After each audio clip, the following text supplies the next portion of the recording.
Cedar asks, what is the difference between wind, magnetic, and fluid trainers? Can you help me understand the pros and cons of each? With winter quickly approaching, it's time to get set up with the right indoor training equipment to fit both your style and budget. With the plethora of options, understanding which trainer you need can be difficult.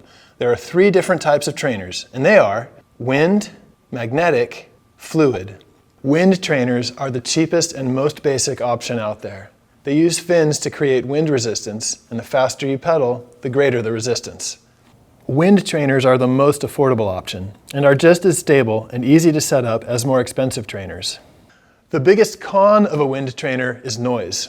Because they do use wind resistance to function, they can get loud. Though this problem can be alleviated with headphones, it should be a consideration. Another con of wind trainers is the lack of adjustability. Because the only way to increase resistance is by pedaling faster, workouts cannot be as custom or accurate as those done with a fluid trainer.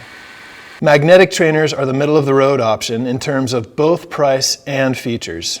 These trainers utilize a magnet and sometimes a flywheel to create resistance. The pros of magnetic trainers are that they offer more adjustability than wind trainers, are still relatively cheap, and are much quieter than wind trainers.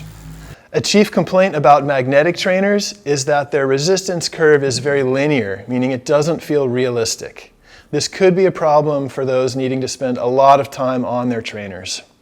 If you buy a basic magnetic trainer, you should note that resistance is likely adjusted via dismounting from your bike and manually adjusting it.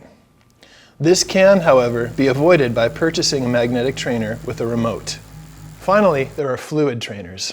Now, this type of trainer utilizes an impeller that sits in a fluid bath. The more effort you exert and the harder you pedal, the harder it is for the impeller to move through the fluid. The pros of fluid trainers are that they give you a realistic road feel, exponential resistance based upon rider input, and put out almost no noise. Whereas both wind and magnetic trainers have preset thresholds of resistance, fluid trainers offer increasing resistance based on how hard you pedal. For those looking to spend a large amount of time aboard their trainer and prep for race season, the lack of noise produced by fluid trainers will be worth its weight in gold. Riders utilizing zone workouts or custom workouts will benefit the most from a fluid trainer. The drawback of a fluid trainer is price, but for a serious cyclist, a fluid trainer is a must. Now, for the off-season or any time your riding time is limited, go to artcyclery.com. We've got all your indoor training needs covered. If you have a question you'd like answered by the experts at Art Cyclery, send your inquiry to content@artcyclery.com.